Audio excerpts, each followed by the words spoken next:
나무 묘호랭개교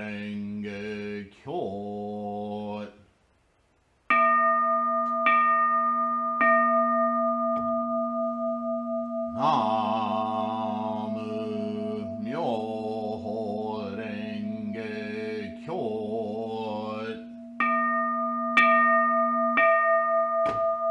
나무 묘호랭개교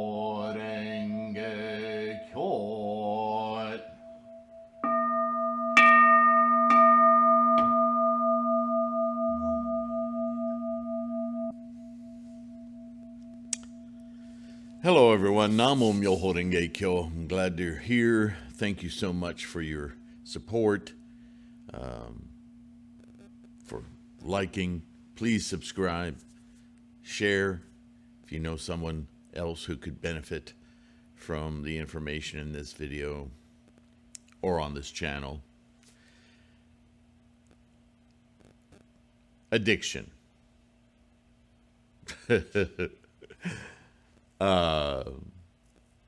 Yeah, that word has a lot of charisma, doesn't it? Probably just lost some of you. I hope not. I hope that you're curious about this subject. I hope that you're not somebody who thinks of themselves as struggling with addiction. If you are, I'm sorry. We are going to clear that up today.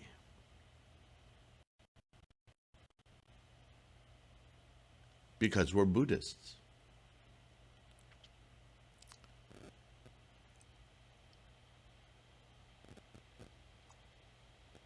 Please listen to this entire video because it's going to take me a while to build a big enough net around this subject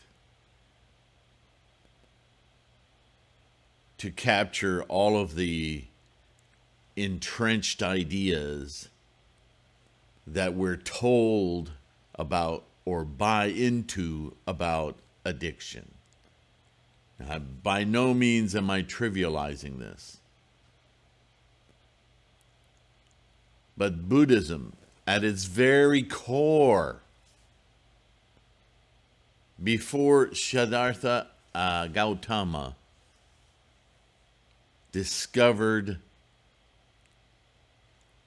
a mind of clarity, which we call Buddha, this was the core issue. He maybe didn't use the buzzword addiction, but Shakyamuni himself talked about habit energy.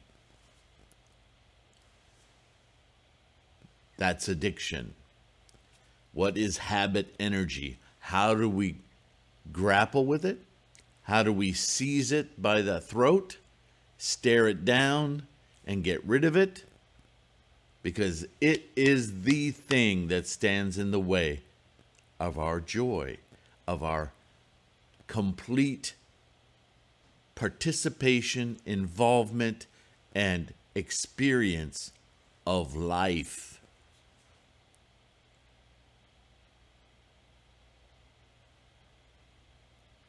Okay, what am I talking about?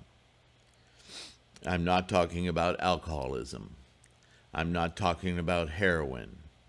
I'm not talking about the big business pharmacological complex that when it hears the word addiction goes, money, money, money, money, money. Or the religions that say, we have the answer for you. Participation, money, profit, power. It's inextricable from the modern ideology of addiction. And addicts totally buy into that. Because once again, that ancient fallibility of the human being to run from responsibility Please don't leave. I know a lot of you went to go click away. I'm not blaming you.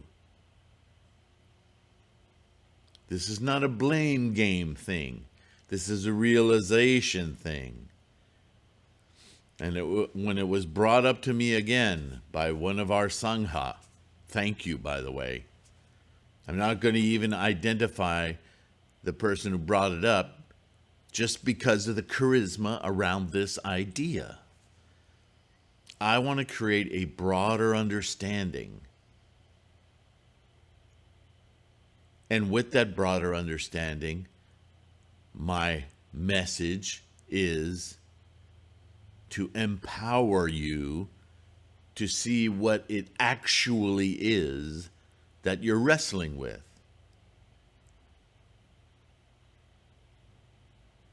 And I'll give away the game right now. According to Buddhism, that's samsara. Everything we've discussed in Buddhism is about craving, clinging, hanging on to, possessing, having, fear of losing it. Well, you can't have the fear of losing something without first having the craving to have it. This is fundamental Buddhism 101. It's not even 101. It's Buddhism 1. Our entire experience of life in samsara is solely and totally based on possession and fear of losing it. Why would you think that so many scholars, like Shakyamuni, like Nagarjuna, like Vasubandhu, spoke and wrote so prolifically on the idea of emptiness? They weren't talking about the void, you Zen people. They were talking about how our absolute obsession with holding on, thingifying stuff is like grabbing air. Because it's not that the chair, the paintings, the computer, the roof, that they don't exist. It's that they only exist in moment to moment. That by the time we reach out to grab something, it isn't what we thought it was in the first place, because that's gone.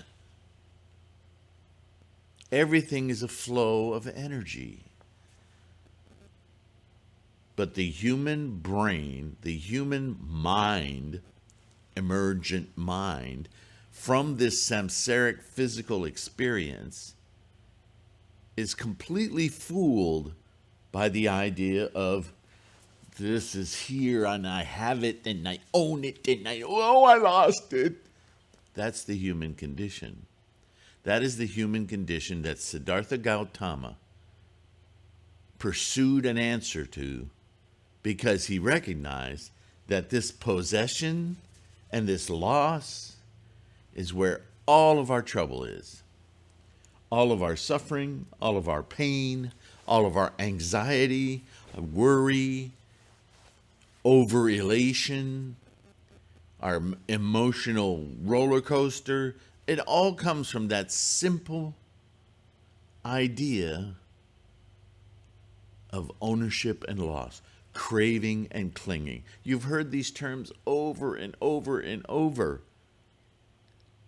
Has it not occurred to you that those are words describing the term addiction?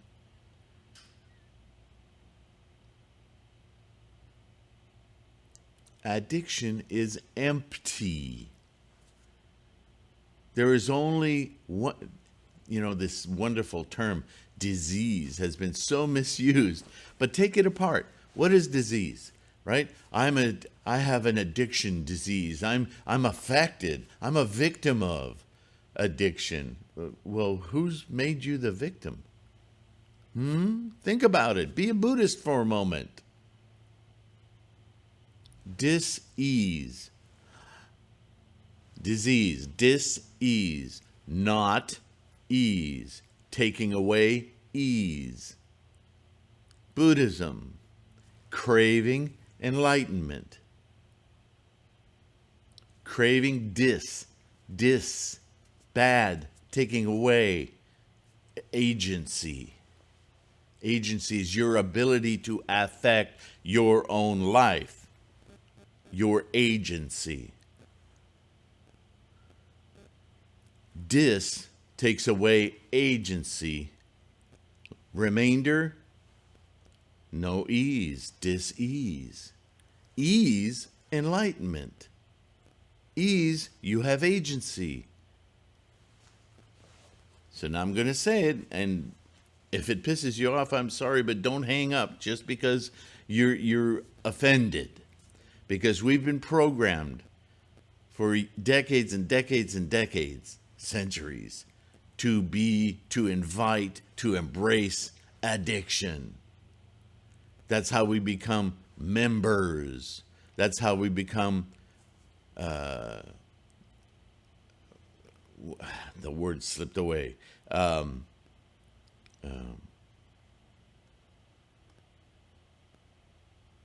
Labeled as a certain type of being, a badge of Christian, Muslim, I don't know, think of one, a Boy Scout.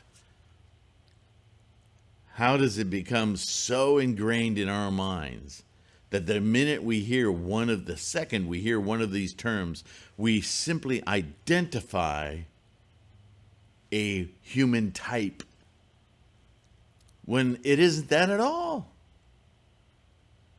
That is the work of marketing and corporate greed. And we live in the times of greed, manipulation, and foolishness. So we live in the era of proliferation of addiction. And we buy into it. Oh, I'm an addict. I can't help myself. What? That breaks my mind. But that's what we're sold day in and day out, from childhood on through. I'm the child of an alcoholic. You're the child of somebody who chose drinking more valuable than life. Sorry, but it's not genetic. It doesn't get passed on to you. It doesn't make you any lesser of a human being. You're in control of your life. You're in control of your life. You are in control of your life. If you find it hard to stop doing something that you know is counter to your life, stop it. You're in control of your life. Oh, yeah, but I've seen people in the hospital. Yeah, they choose misery. I know I'm taking a hard line, but please listen to me. You've been fed this mechanism to control you, to profit off of you. This should piss you off.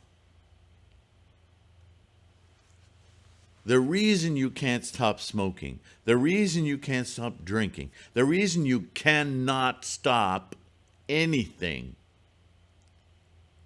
is because you're a total slave to your cravings and clinging. Does this sound like Buddhism yet? This is life, my friends. The reasons we suffer, the reasons we have stress, the reason we're anxiety is because we crave and cling. It's the Four Noble Truths. Why are you a Buddhist? You're having a hard time letting go of habit energy? Chant. Change your mind. You are in control of your life.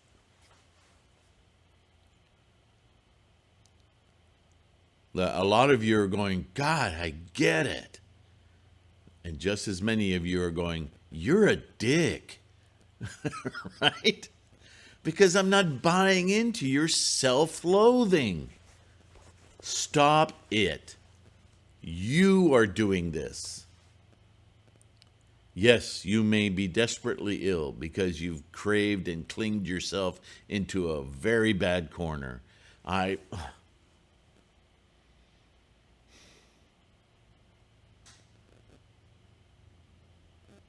understand. There is no more vile potential in the world than the activities of a human being. Other than volcanoes and massive earthquakes and tsunamis, the natural processes of the anxiety of the universe, if you look across the spectrum of living things, there's only one that stands out as having the potential of horror against itself and others, and that is human beings.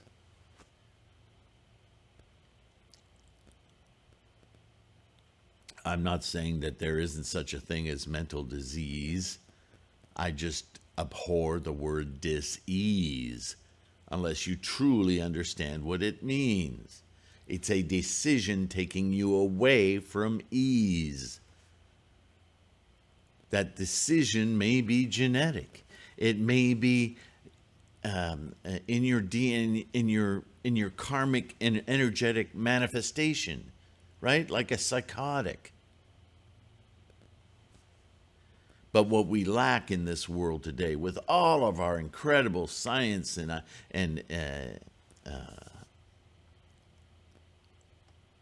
incredible knowledge and dissection of the reality of thingness, which is a craving and a clinging in itself,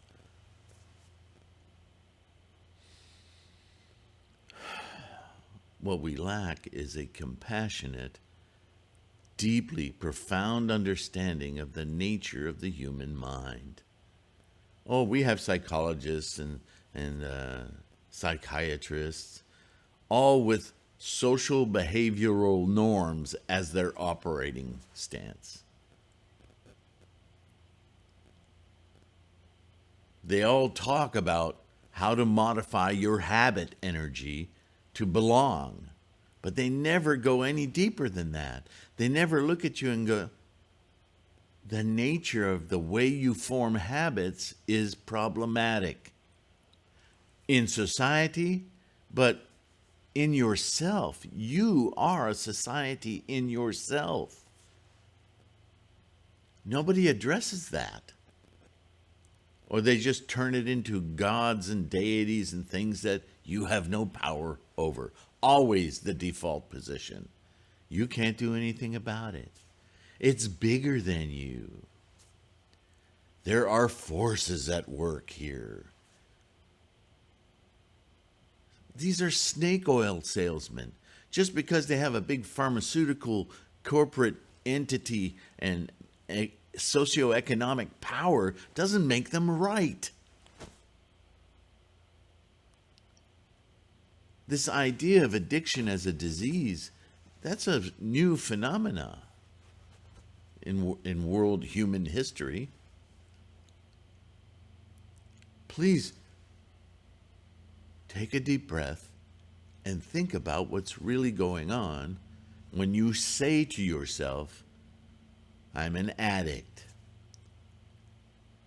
Like the person who stands up day after day in meetings saying, hi, my name is ... I'm an... You've given up your identity to a word? A bundle of this is bigger than me, more powerful than... There is nothing more powerful than you. You are in control of your life. Nothing else, lest you cede control to it. And that's the rub. That's what makes you a cult. That's what makes you a follower of a bunch of rhetoric. That's not you.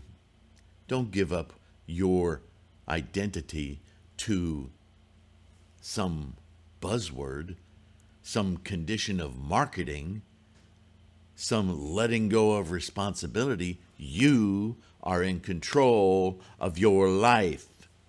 Period.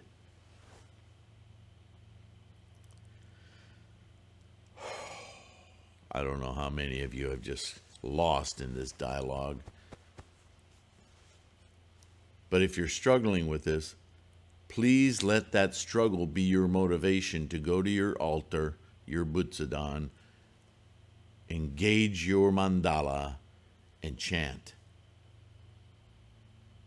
You'll see it.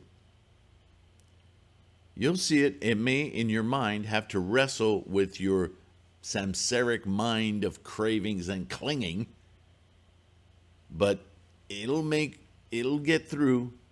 It may happen immediately. It may take a while. It all depends on how stubbornly you cling. What is clinging? It's habit energy. We like quick payoffs, us humans. We don't really like having to work for things. Some of us like working for things.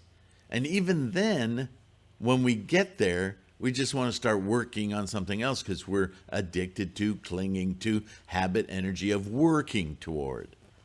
It's everywhere in our human experience. You're not lacking. You're not better or worse than any other human. We all deal with it. The most productive thing you can do in your mind is decide. Don't just adopt the rhetoric, oh, I'm trying to quit. There's no merit in that. That's advertising. That's trying to get sympathy. That's, yeah, I've been afflicted. I'm a victim. You have to change your mind. You have to go in there and rewire it. Is it easy? Easier for some, not so much for others. Just like Buddhism. Awakening your Buddha in your Buddha mind, Buddha in your mind, awakening that, even with the most amazing tool, just chanting Namo Myoho Renge Kyo. How many of you, ask yourself, have spent so much time trying to tell your Buddha, this is my problem, this is what I need, this is what I want? Trying to shoehorn your clinging and cravings into Buddha. And Buddha's just going, what is that? What are you doing? Right? These teachers who say you could chant for stuff.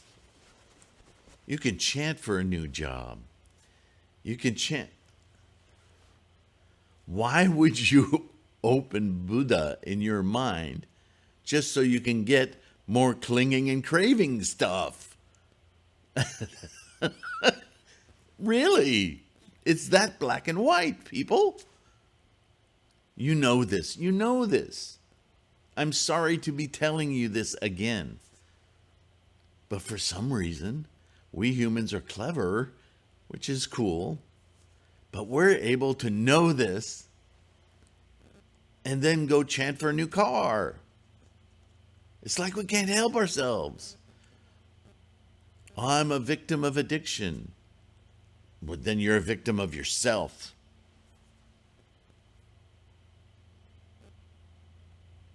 Use those thoughts, use those cravings, use those clinging for their energy, not their context. For their energy, with that will, with that determination. Oh, I know I'm an addict. Okay, take that knowing and determination you just made and go chant.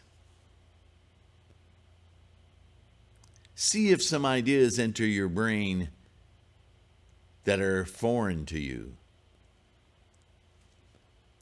See if all of a sudden, as you're chanting with that determination, Namu Myoho Renge Kyo, why did I just think that? Or why do I just feel lighter? You don't even know, you don't have to know what your thoughts are. What you have to know is your experience. And believe me, when you open Buddha in your mind, there are no addictions. That's the whole point. Addiction is a delusional thought in your samsaric mind. And you simply decide to keep it there. That's the addiction. You've added that habit energy. And you're stubborn about letting it go because it provides a lot of stuff for you. It sounds crazy, but the addict feels empowered by being an addict because he gains so much attention. Oh, I'm so sorry. Oh, how can I help you? Let me help you get through this. Oh, I know a club where all of us miserable types can go get together. Religions love you. Get addicted to this, then. Get addicted to being here 6 times a week. Get addicted to praying 10 times a day. You'll never escape. That's right, you never will. Because you hadn't made up your mind yet to escape. Buddhism. Liberation. Remember that term? Liberation from clinging and craving, addiction. You want to stop being addicted? Chant Namo Myoho Renge Kyo. It's that simple. I don't know how much more profoundly I need to circle around that idea, because you're either going to get it or you're going to push it away. You're in control of your life. Namo Myoho Renge Kyo.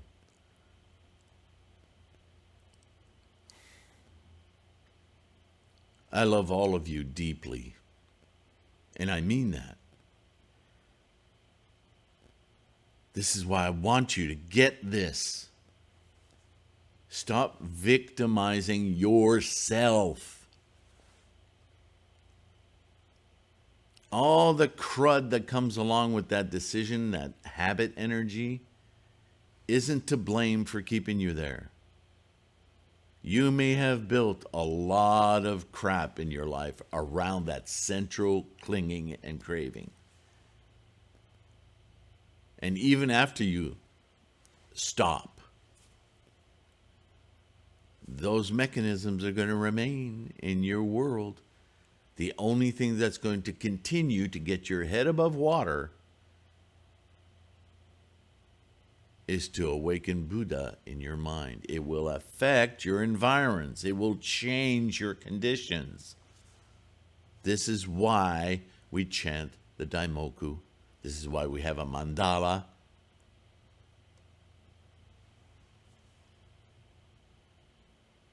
To awaken Buddha, to stop the formations of our habit energy. Yeah? I want all of you to know that. To be supremely confident that when obstacles occur in your life, which are self-manifested, that you go clean it up, that you know that you have a way out.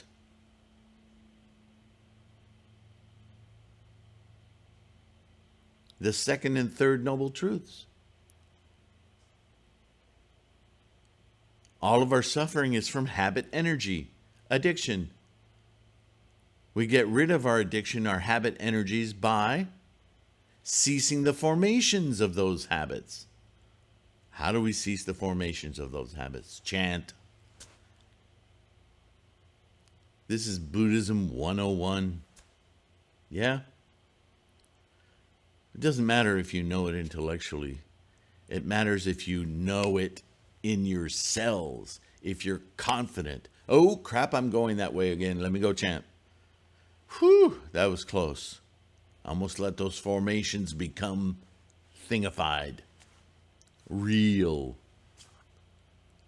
Yeah? And what do we do when we chant? Get rid of my addiction. No. That's just saying the addiction in another way. Single-mindedly reach for Buddha. Single-mindedly reach for Buddha. Take control of your life. There it is. That's Buddhism.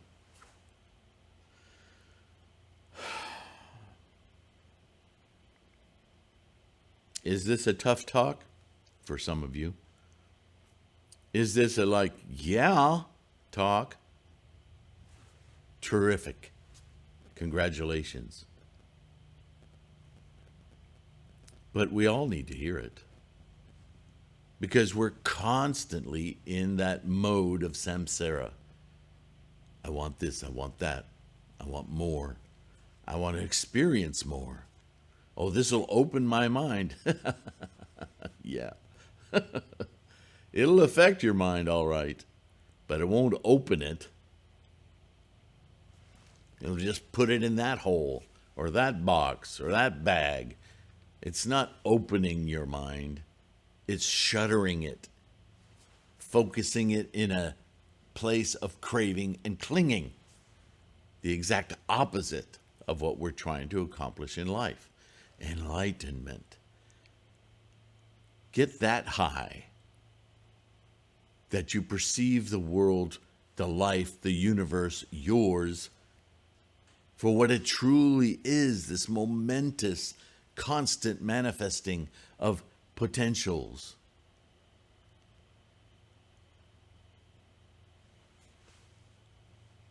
Get addicted to that. Use your samsaric tool bag of avarice and craving and clinging and single-mindedly crave Buddha in your mind. Yeah. Use it. You can. We all can. Anyone can. It's a decision. Make the choice. Please. Thank you. If you've gone through the video to this point, congratulations, you're on your way. I, for one, am extremely proud of you and grateful because you will affect those around you and they will get the message through your being. Yeah. Take care of your health. Be kind to yourself. Be truly kind to yourself. I don't mean apologetic. I don't mean poor baby. I mean truly kind. Let yourself control your life experience. Let yourself open Buddha in your mind. Let yourself experience life to its maximal potential without cravings, clingings, misguidedness. Free yourself. And hopefully I see you in the next one, yeah? All right. Take care. Bye for now.